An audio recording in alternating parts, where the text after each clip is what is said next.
মধুর ভক্তি রইব কি দেবী? আজ মই তোমার হাতত অর্পণ কম্ফর খেত তোমার কাষত যেন পুরি আজুরি ভরিতে কোনো দিন কোনো ফালর করা কষ্ট অনুভব নকৰে। আর আমার এই মিত্রতার বান্ধন যেন অটুট আর দুগমীয়া হোক।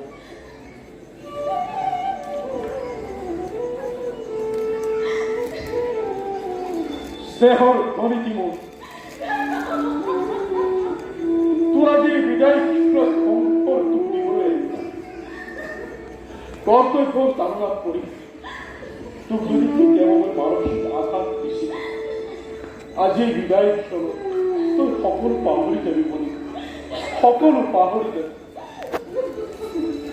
তোর প্রতি ভক্তি অটুট রাখি কংসর বংশর মান মর্যাদাদের অক্ষুণ্ণ রাখো বলি তোর কি আশীর্বাদ দিন বলি তোর সুপুত্রবতী আর চিরঞ্জীবী হোক। ওঠ ওঠ বলি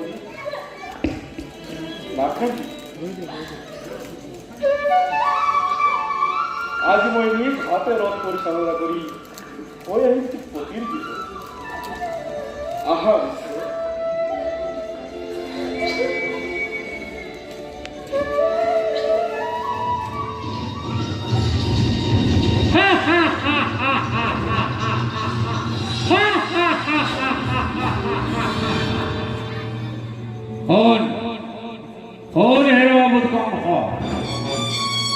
দৈবকে বিবাহ শপথ মতলীয়া হৈ পাহৰি গলি ভূত ভৱিষ্যত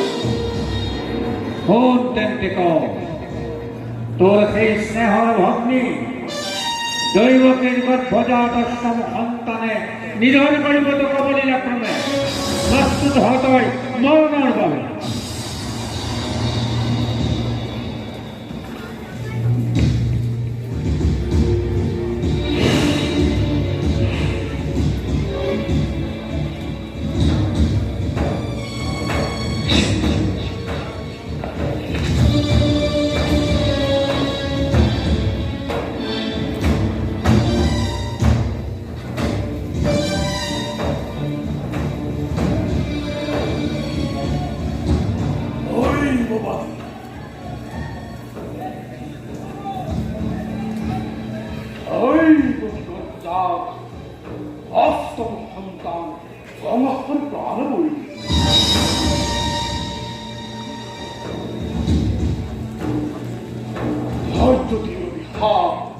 ধীরে ধীরে বাড়িতে মোর মানব কত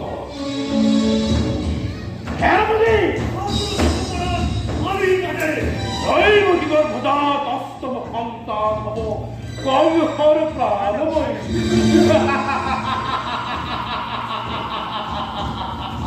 সেনাপতি বিক্রমূর্ত হই পূর্জন দেব দানব করবেন কংসর ঘোর হস্ত্র মথুরা মথুরা তুমি ধ্বংসযজ্ঞ সৃষ্টি করা যেন জীবনত্বেই ভক্তিভূত হই ধুলির নগতি হয়ে যায়। দয়া নাই, ক্ষমা নাই, কার পরিত্রাণ নাই।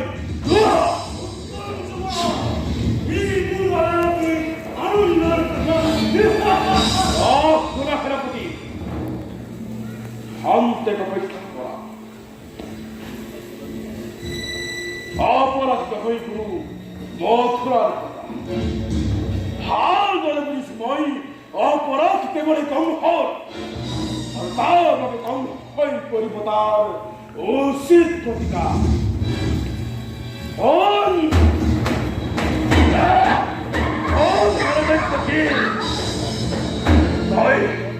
তই মোর স্নেহর ভগিনী নহয়, তই মোর মহাশত্রু। তোক নিধন করি রক্ষা করি মোর মরণের পথ চিরকাল রই। সাধু হবে বুকি তই মরণের বাবে।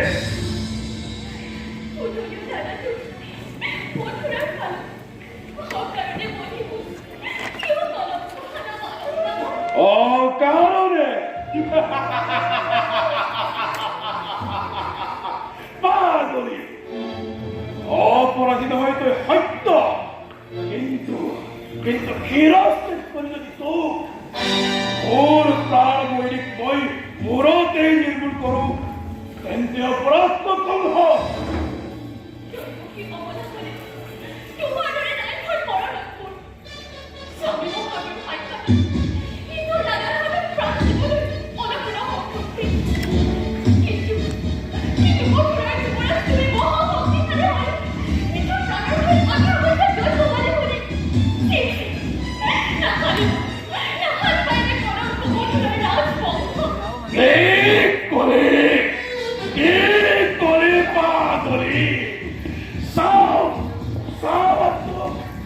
মোৰ হাতৰ পৰা তোৰে ৰক্ষা কৰে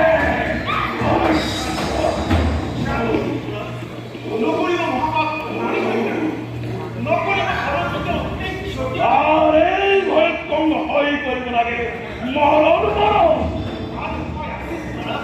উপায় সেইটো প্ৰকাশ কৰা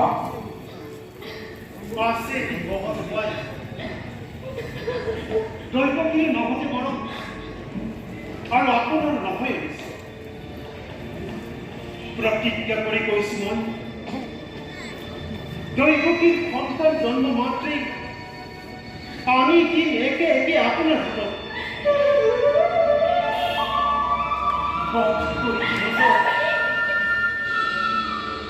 নিষ্কণ্ঠ ভৱ আপুনি মৰণৰ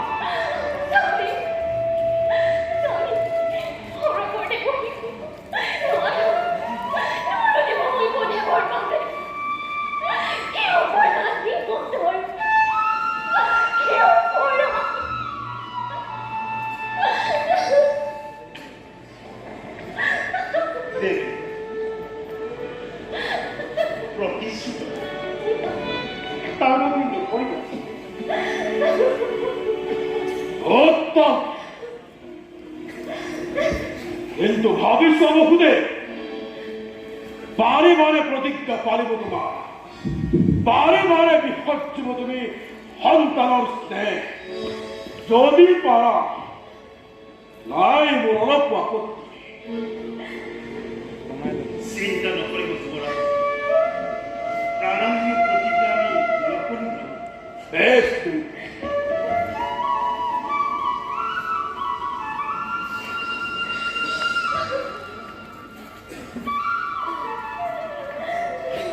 মিত্ৰ সিংহদৰত আচৰত সুসজ্জিত হৈ সেই ৰথেই তোমালোকক গন্তব্যস্থলত উপনীত কৰা যোৱা